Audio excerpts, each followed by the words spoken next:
அனு வந்து பெண் பார்த்துட்டு போனவங்க வந்து கால் பண்ணுறாங்க. இந்த மாதிரி நிச்சயதார்த்தம் நாளைக்கே நல்ல நாள் இருக்குது, நாளைக்கே வச்சுக்கலாம் அப்படின்ற மாதிரி சொல்கிறாங்க. அதை கேட்டு வந்து எல்லாருமே ரொம்ப சந்தோஷப்படுறாங்க. ஆனால் அனுவோட மனசு வந்து ரொம்ப கஷ்டப்படுது. யோசிச்சுட்டே இருக்காங்க அனு ஆகாஷை பற்றியே. அடுத்தது என்ன அனு ஒரு மாதிரி இருக்க, எல்லாம் வந்து கல்யாண பதட்டம் தான், வேறு ஒன்றும் இல்லை அப்படின்னு சொல்லிட்டு எல்லாரும் சொல்லிட்டு இருக்காங்க. அபியும் வந்து அதையே சொல்லிட்டு இருக்காங்க. அடுத்து வந்து இந்த விஷயம் வந்து தெரிய வருது நம்ம ஆகாஷ்க்கு. ஆகாஷ் வந்து அதிர்ச்சி அடைகிறாரு. இது பார்த்தியா, நான் அப்போவே சொன்னேன்ல, நம்ம ரொம்ப லேட் பண்ணுறோம், அவங்கக்கிட்ட முன்னாடியே பேசியிருக்கணும், இப்போ நிச்சயதார்த்தம் வரைக்கும் வந்துருச்சு, அவ்வளோதான், எனக்கு இதுக்கப்புறம் அனு கிடைக்க மாட்டாங்க அப்படின்னு சொல்லிட்டு பயப்படுறாரு. நான் இருக்கேன்டா அப்படின்னா விட மாட்டேன்டா அப்படின்னு சொல்லிட்டு ராகவ் வந்து அவருக்கு ஆறுதல் சொல்கிறாரு. ஆனால் அவர் மனசு வந்து கேட்கவே கேட்கல. உடனே ஒரு முடிவு பண்ணுறாரு, இதுக்கு ஒரு முடிவு பண்ணியே ஆகணும், நான் என்னால் சும்மா இருக்க முடியாது அப்படின்னு சொல்லிட்டு அவரே ஒரு முடிவு எடுக்கிறாரு. அடுத்து எங்கடா போகிறான் இவன் அப்படின்னு சொல்லிட்டு ராகவ் பின்னாடியே போகிறாரு. எங்கள் அனு அபியும் வந்து கோயிலுக்கு வராங்க. கோயிலுக்கு வந்தவங்க கிட்ட வந்து நேராக வந்து அனு கிட்ட வராரு ஆகாஷ். உங்ககிட்ட கொஞ்சம் பேசணும் அப்படின்னோடனே, என்ன பேசணும், உங்ககிட்ட நான் ஆல்ரெடி பேசிட்டேன்ல, இங்கேருந்து போங்க முதல்ல, யாராவது பார்த்தா தப்பாக நினைப்பாங்க அப்படின்றாங்க. உங்களுக்கு நாளைக்கு நிச்சயதார்த்தமா அப்படின்னோடனே அமைதியாக இருக்காங்க. உங்களுக்கு தான் தெரியுதுல்ல, அப்புறம் என்ன அப்படின்னு சொல்லிட்டு கேட்டோன்னே, நிச்சயதார்த்தம் பண்ணிக்க தான் போகிறீங்களா, அப்போது என்னை தூக்கி எரிஞ்சிட்டிங்களா, அவ்வளோதானா அப்படின்னு சொல்லிட்டு கேட்குறாரு. அதுக்கு வந்து இங்கே பாருங்கள், நான் ஆல்ரெடி சொன்ன பதில் தான் மறுபடியும் சொல்கிறேன், தயவு செய்து வந்து எங்கள் வாழ்க்கையில் தலையிடாதீங்க, என் வாழ்க்கை எப்படியாவது போகுது, தயவுசெய்து இங்கேருந்து கிளம்பிடுங்க, நீங்களும் நானும் கண்டிப்பாக சேரவே முடியாது அப்படின்றாங்க. ஓ அப்படியா, சேரவே முடியாதா, இதுக்கப்புறம் வந்து என்னை நீ ஏற்றுக்கவே மாட்டிங்களா அப்படின்னு கேட்குறாங்க. நான் அதான் முன்னாடியே சொல்லிட்டேன், உங்களுக்கு எனக்கு ஒத்து வராது, நீ ஏங்க இப்படி பண்ணுறீங்க அப்படின்னோடனே, அப்படியா அப்படி சொல்லிட்டு செமையாக டென்ஷன் ஆகிறாரு.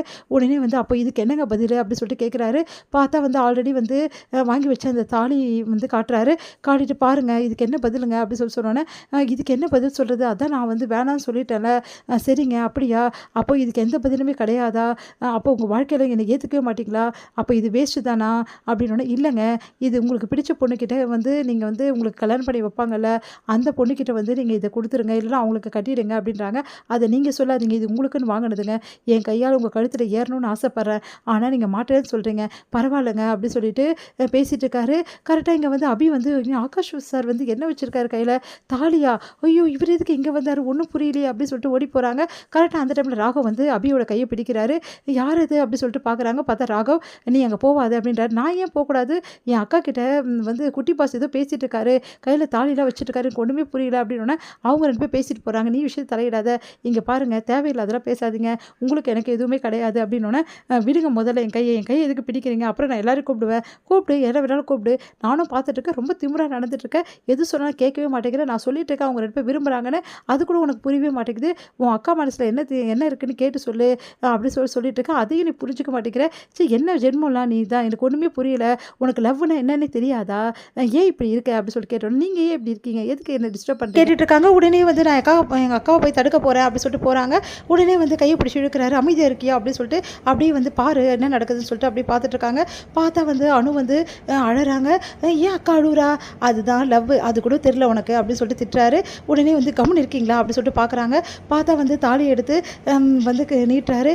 இங்கே பாருங்கள், நான் சொன்னால் கேளுங்க, நம்ம இப்போவே கல்யாணம் பண்ணிக்கலாம், அப்போ தான் நம்ம ரெண்டு பேரும் யாரையும் வந்து பிரிக்கவே மாட்டாங்க அப்படின்னு சொன்னோன்னா அனு ஒத்துக்க மாட்டேங்கிறாங்க. உடனே ஐயோ தாலி கட்ட போகிறாரு அப்படின்னு சொல்லிட்டு செமையாக வந்து கத்துறாங்க அபி. உடனே வந்து அழுவதை பார்த்து சரி நான் கட்டலங்க, நீங்கள் அழுவாதீங்க அப்படின்னு சொல்லிட்டு ஆகாஷ் வந்து சொல்கிறாரு. தயவு செய்து வந்து என்னை விட்டுட்டு யாரையும் கல்யாணம் பண்ணிக்க மாட்டீங்கல்ல அப்படின்னு சொல்லிட்டு போகிறாங்க. அனு அழுதுட்டு இருக்காங்க. இதெல்லாம் பார்க்குற அபி மனசு மாறுறா. ஒருவேளை அனு வந்து குட்டி பாஸை லவ் பண்ணுறாளா அப்படின்னு சொல்லிட்டு யோசிக்க ஆரம்பிக்கிறாங்க. நம்ம அபி இதோட முடியுது.